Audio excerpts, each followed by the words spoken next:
यस्या भवद्भक्तजनार्तिहन्तुः पितृत्वमन्येष्व विचार्य तूर्णम्।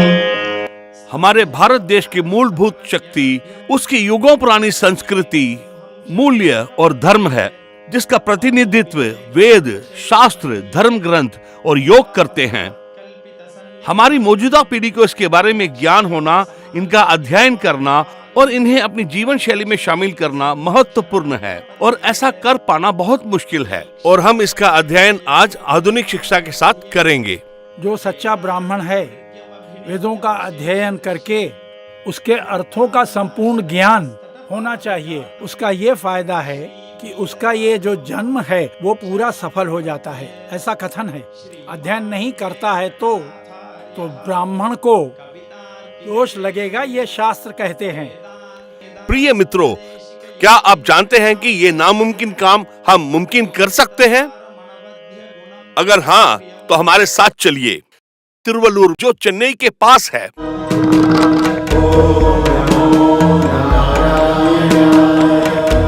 जो परम धाम है श्री वैद्य वीर राघव पेरुमल जी का, श्री वीर राघव स्वामी उभय वेदांत सेवा समिति द्वारा संचालित श्री वेदांत देशिक उभय वेदांत पाठशाला को इसका अध्ययन प्राप्त है। इस समिति के अध्यक्ष पूज्य श्री अड़गिरी सिंगर स्वामी जी हैं, जो हमारे अहोलिया मठ के 46वें जीयर हैं। तिरुवल्लुर में स्थित वीर राघव स्वामी समिति की निर्वाह में चल रही श्री वेदांत देशिगर उभय वेदांत पाठशाला का संचालन करती है। श्रीमद अड़गिरी सिंगर जी इसके मैनेजिंग ट्रस्टी हैं।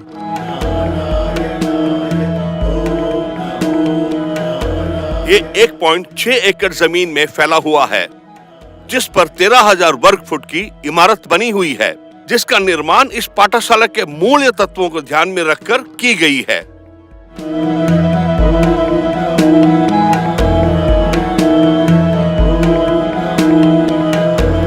यहाँ ग्राउंड फ्लोर और फर्स्ट फ्लोर है। इसमें आज के बच्चों के लिए आवश्यक अपनी धार्मिक शिक्षा और आधुनिक शिक्षा, इनकी ज़रूरत के हिसाब से अभी मूलभूत व्यवस्थाएं उनकी ज़रूरत के लिए उपलब्ध हैं।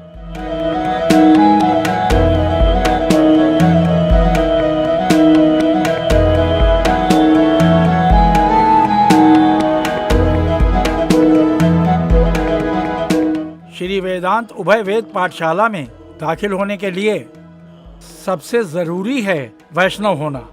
दोनों वर्गों के हो सकते हैं, 10 साल से ज्यादा नहीं हो, यानी चौथी या 5वीं में दाखिल करते हैं। जनेऊधारी होने चाहिए, अन्यथा हम ही जनेऊ धारण करा के उन्हें अपनी पाठशाला में दाखिल कर लेते हैं। इस पाठशाला में सारी सुविधा निःशुल्क दी जाती है, कपड़े, भोजन, रहने का सब कुछ। इस पाठशाला में वैदिक और शैक्षणिक शिक्षा दोनों नैतिकता और सांस्कृतिक विषयों के साथ छात्रों को पढ़ाया जाता है, जिसमें वेद, प्रबंधम, संस्कृत, NCERT आधारित सभी कक्षाओं की CBSE शिक्षा सिखाई जाती है। इनमें योग, कंप्यूटर सिस्टम और शारीरिक शिक्षा भी शामिल है।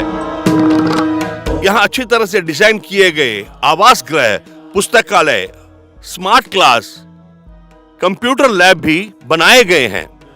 इस पाठशाला में निःशुल्क शिक्षा दी जाती है। इसके अलावा छात्रों को व्यवहारिक ज्ञान के लिए उन्हें कई जगहों पर ले जाया जाता है, जिससे उन्हें व्यवहारिक ज्ञान मिलता है। इन छात्रों को प्रति माह 1,000 रुपए का अनुदान दिया जाता है, जो बैंक की RD स्कीम के द्वारा इनके खाते में जमा किया जाता है। ये राशि जब पाठशाला से अपनी पढ़ाई खत्म करते हैं तो उन्हें दी जाती है। इस पाठशाला की शुरुआत कैसे हुई, उसकी नींव का पहला पत्थर किसने रखा, तो उसका उत्तर है कि वो कांचीपुरम के शंकर मठ के पीठाधिपति श्री शंकर विजेंद्र सरस्वती श्री शंकरा स्वामी जी ने ही रखी थी। इस तरह की उत्तम पाठशालाएं अद्वैती और द्वैती के लिए बहुत हैं। इन्हें श्री पीठ के पूज्य श्री श्री शंकर विजेंद्र सरस्वती शंकराचार्य स्वामी जी ने पूज्य श्री अड़गिरी सिंगर जी से आग्रह किया कि वह विशिष्टों के लिए भी ऐसी एक पाठशाला की स्थापना करे। श्री विजेंद्र सरस्वती स्वामी जी की हार्दिक मनोकामना थी विशिष्टाद्वैत सिद्धांतों के मूल्यों को आधुनिक शिक्षा के साथ सम्मिलित करके एक पाठशाला की स्थापना हो, ऐसी उनकी प्रबल इच्छा थी। अपनी अभिलाषाओं को उन्होंने श्री जयसिंगर को पत्र के माध्यम से अवगत कराया। उस पत्र को पाते ही बहुत प्रसन्न हुए श्री जयसिंगर जी। वो जिस मठ के धर्मकर्ता थे, श्री वीर राघवन स्वामी समिति को वो जिम्मेदारी सौंप दी। तिरुवल्लुवर में बनी ये पाठशाला श्री अड़गिय सिंगर स्वामी जी का कांची के श्री श्री शंकराचार्य जी के निवेदन का उत्तर है। पाठशाला की विधियां सुबह 4:30 बजे से ही शुरू हो जाती हैं। आरामदेह निवास, पौष्टिक भोजन, अत्याधुनिक और आधुनिक शिक्षा समिति द्वारा यहाँ निःशुल्क शिक्षा प्रदान की जाती है, जैसे कि परम पूज्य संत जीर की इच्छा थी। उसके बाद 4000 दिव्य प्रबंधों की कक्षाएं आरंभ होती हैं।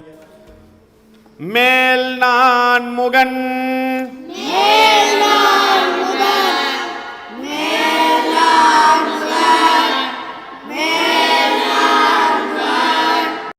यहाँ पढ़ने वाले छात्रों को 3 श्रेणियों में हमने बांटा है। पहली प्रथम श्रेणी, उस प्रथम श्रेणी के बाद आने वाले छात्र और उसके बाद हर साल इस पाठशाला में नए दाखिल होने वाले प्रथम श्रेणी के विद्यार्थियों को 4000 दिव्य प्रबंधन में से 2500 प्रबंधम संपूर्ण हो गए। इसके बाद वाले छात्रों ने अपनी विद्या और अभ्यास से 2000 प्रबंधम पूरे कर लिए हैं और उसके बाद हर एक स्टेज पर उस स्टेज के पढ़ने वाले छात्रों ने 1500 प्रबंधम पूरे किए हैं। अब पिछले साल दाखिला लेने वाले छात्रों ने 400 प्रबंधन पूरे कर लिए हैं। ओम अच्युताय नमः, ओम अनंताय नमः, ओम गोविंदाय नमः। अपने हाथ शुद्ध कर लीजिए। इस बीच ठीक सूर्य उदय के समय पर छात्रों को प्रातः संध्या वंदनम कराया जाता है और उसके बाद अग्नि संहिता, ध्यान मंद, ब्राह्मण यज्ञ कराया जाता है। विद्यार्थियों को त्रिकाल संध्या वंदना करना होता है। ये एक शिक्षक की देखरेख में होता है, क्योंकि ये सब बच्चे हैं ना, विद्यार्थी हैं, जल्दबाजी में या खेल में कोई गलती न कर जाएं, इसलिए उनके साथ में रुककर करवाते हैं। जैसे ही ये त्रिकाल संध्या वंदना पूरी होती है, सुबह और शाम को अग्निपूर्वक समिता दानम को विद्यार्थी करते हैं। ये हर रोज करते हैं। उस समिता दानम पूरा होने के बाद ब्रह्म यज्ञ कराते हैं। उसके बाद नाश्ता करते हैं। अब प्रार्थना का समय है और साथ ही दिव्य देशा का ज्ञान भी दिया जाता है। श्रीमते रामानुजाय नमः। इंडिया दिव्य माहात्म्यम कपिस्थलम कृष्णारण्य क्षेत्रम मूलवर गजेंद्र वरदन भुजंग शयनम किழக்கே திருமுக மண்டலம் தாயா பொற்றாமரையம்மாள் தீர்த்தம் கஜேந்திர தீர்த்தம் கபில தீர்த்தம் விமானம் ககனாபதி விமானம் பிரத்யக்ஷம் சிறிய திருவதி கஜேந்திரன் மங்களாசாசம் திருமழிசையாவருப்பாசுரம்। तिरुकुरल। प्रणाम। आज का तिरुकुरल அறத்துப்பால் பாயிரம் 2ஆம் அதிகாரம் வாஞ்சிறப்பு 9ஆம் குறள் தானம் தவம் இரண்டும் தங்காவியனுலகம் வானம் வழங்காதேனேன்। अर्थ, अगर वर्षा नहीं होती है तो इस संसार में धान वनस्पति पैदा नहीं हो सकता। फिर से कुरल தானம் தவம் இரண்டும் தங்காவியனுலகம் வானம் வழங்காதேனேன்। धन्यवाद। उसके बाद मुख्य समाचार भी पढ़े जाते हैं। नमस्ते। आज के समाचार। नीट परीक्षा में देश में टॉप किया तमिलनाडु के प्रबंधन का कीर्तिमान। बाइजोत तूफान से गुजरात में भारी तबाही होने की आशंका। चेपाक में चेपाक टीम की शानदार जीत। सेलम की टीम को निराशा। धन्यवाद। आज के समाचार समाप्त हुए। विशिष्ट सीबीएसई की कक्षाएं शुरू होती हैं। इसमें हिंदी के अलावा तमिल की शिक्षा भी प्रदान दी जाती है। Today we are going to see the grammar part now. Economic planning in India. How the economic planning was held In number system, particularly you are going to learn about natural numbers and prime numbers. You see, nutrition, that is, food is essential to our human. அக்கௌண்ட்ஸில் 7th லெசனில் cash book அதில் வந்து simple cash book முடிச்சிட்டோம், bank காலம்னா இப்போ cash book முடிச்சிட்டோம், பெட்டி cash book தான் நம்ம இப்போ நடத்தணும். अब कृष्ण यजुर्वेदा क्लासेस की शुरुआत होती है। ओम श्री गुरुभ्यो नमः। हरे ओम।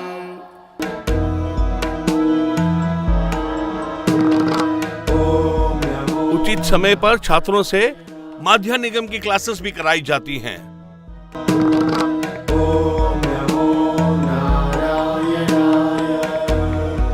छात्रों को पौष्टिक भोजन दिया जाता है। वेदों की कक्षा चलते ही विष्णु सहस्त्रनाम पारायणम भी होता है।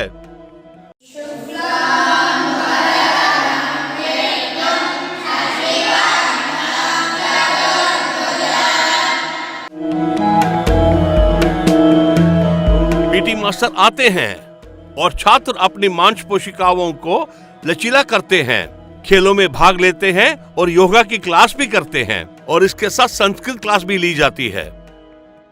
இன்னைக்கு நம்ம என்ன பார்க்க போறோம்னா சான்ஸ்கிரிட் கிளாஸ்ல அவ்யய பதானி அப்படின்ற விதத்தை தான் நம்ம பார்க்க போறோம் டாபிக்। चिन्मया गीता संकीर्तन प्रतियोगिता, एग्मोर भगवत गीता संकीर्तन प्रतियोगिता, भागवत प्रतियोगिता।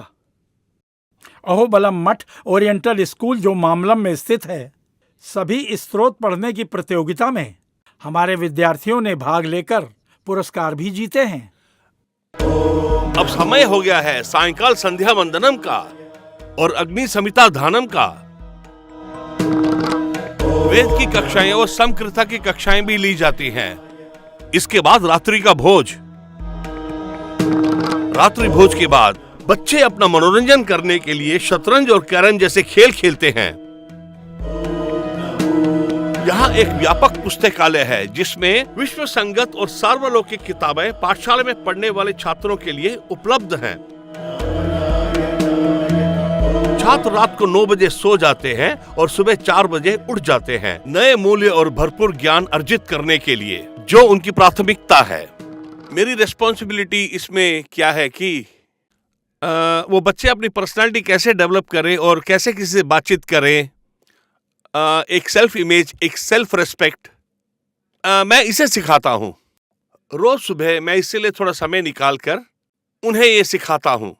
यहाँ छात्रों को ग्रुप्स में पहली कक्षा से लेकर 12वीं कक्षा तक पढ़ाई पूरी करवाते हैं। उच्च शिक्षा का भी इंतजाम करते हैं। सपोज 6 या 7 साल की आयु में बच्चे को पाठशाला भेजा है तो 7 साल से लेकर अपनी एकेडमिक शिक्षा पूरी करने के बाद डिग्री जैसी उच्च शिक्षा, कंप्यूटर्स, कॉमर्स, वकालत की पढ़ाई भी पढ़ सकते हैं। इसी तरह CA, ICWA, लॉ जैसे प्रोफेशनल कोर्स की ट्रेनिंग भी देते हैं। उच्च शिक्षा वेद, संस्कृत अगर पढ़ना चाहें तो उसमें भी मदद करते हैं। ऐसा भी प्रस्ताव है कि उच्च स्नातक पाठ्यक्रम को भी इसमें सम्मिलित किया जाए। छात्र अगर वेद और शास्त्र की शिक्षा यहाँ से पूरा करना चाहें तो आसानी होगी।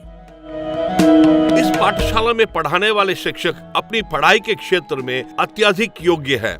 अपने पढ़ाने के अनुभव में मैं इस पाठशाला को देखने गया था। बहुत ही खूबसूरत है, वेरी नीट एटमॉस्फेयर। पढ़ाई ही नहीं, संस्कृति नहीं, प्रबंधन ही नहीं, इन बच्चों को शारीरिक प्रशिक्षण भी दिया जाता है। जो बड़े स्कूलों में सुविधाएं उपलब्ध है वो सभी सुविधाएं यहाँ भी उपलब्ध हैं। वैष्णव लोग अगर आप इसे देखते हैं तो एक बार वहाँ जरूर जाएं और वहाँ जाकर देखें।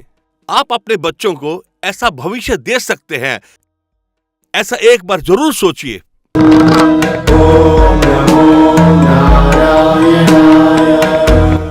यस्या भवद्भक्तजनार्तिहन्तुः पितृत्वमन्येष्वविदार्यतूर्णम्। इस पाठशाला की एक खूबसूरती क्या है कहा जाए तो यह एक गोल्डन ट्रायंगल है। क्या गोल्डन ट्रायंगल आप पूछेंगे तो ये पाठशाला जो है तिरुवल्लूर में है। तिरुवल्लूर के देवता श्री वीर राघवस्वामी और कनकवल्ली माता, ये 96वां दिव्य क्षेत्र है। इस पाठशाला पर भगवान की असीम कृपा है और जिस पाठशाला में बच्चे पढ़ते हैं तिरुवल्लुर मंदिर है जिसमें भगवान का निवास है। पाठशाला में बच्चे पढ़ते हैं जिसमें भगवान की कृपा है और ऐसा माहौल बहुत अच्छा है। ऐसे माहौल में ही बच्चों की पढ़ाई होती है। जहां तक मैं जानता हूं, एक मंदिर में एक पाठशाला का निर्माण किया जा रहा है, तो मैं नहीं जानता कि इसको क्या कहूं, लेकिन हमारे बच्चों ने बहुत पुण्य किया है।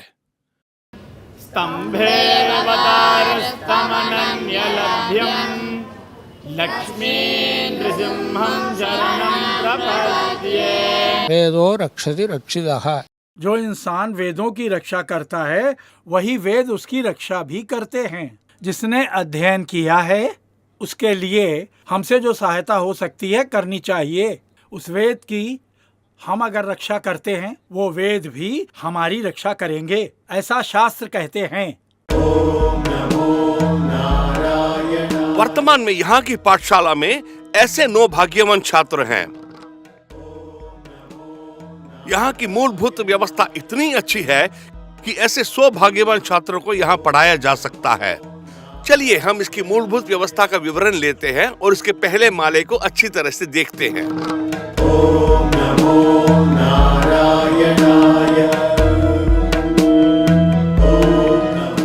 इस पहले माले की बनावट इतनी बड़ी है और इसमें जो छात्रों के लिए कक्षाएं बनी है वो भी काफी बड़ी है।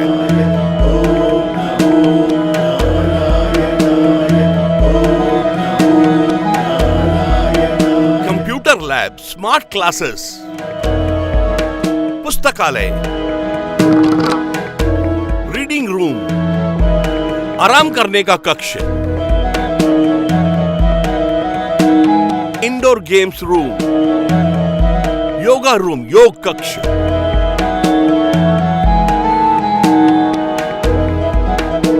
अथवा अतिथियों के लिए रूम।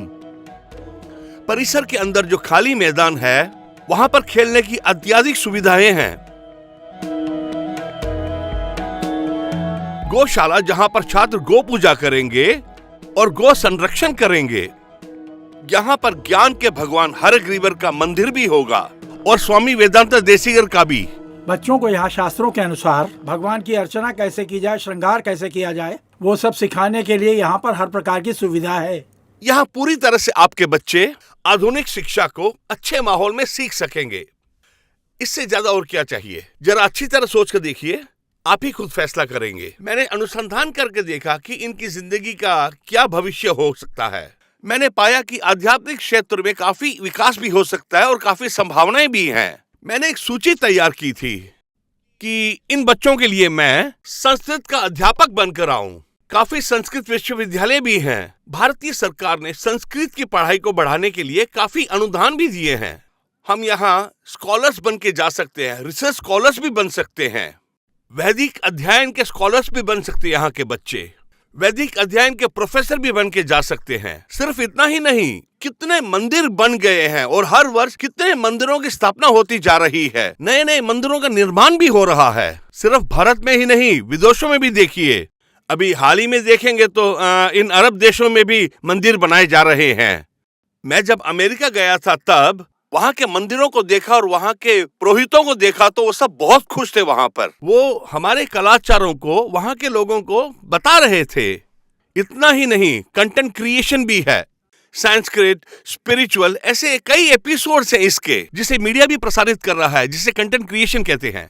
किताब के लेखक बन के जा सकते हैं, उपन्यास लिखे जा सकते हैं। आपको जानकर हैरानी होगी कितने नए उपन्यास लिखने वाले बने हैं। ये अन्य व्यवसाय की तरह ही आध्यात्मिक प्रभाव की एक नया व्यापक क्षेत्र बनते जा रहा है। अगर आप YouTube में जाके देखेंगे तो कितने लोग हमारे भारत की संस्कृति को कितनी अच्छी तरह से लोगों को समझा रहे हैं।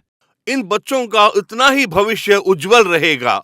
इसे देखते समय मुझे भी इच्छा हो रही है कि मैं बच्चा होता तो शायद यही शिक्षा लेता। इनफैक्ट अगर मेरा पोता होता तो शायद उसको यही मैं दाखिल करवाता।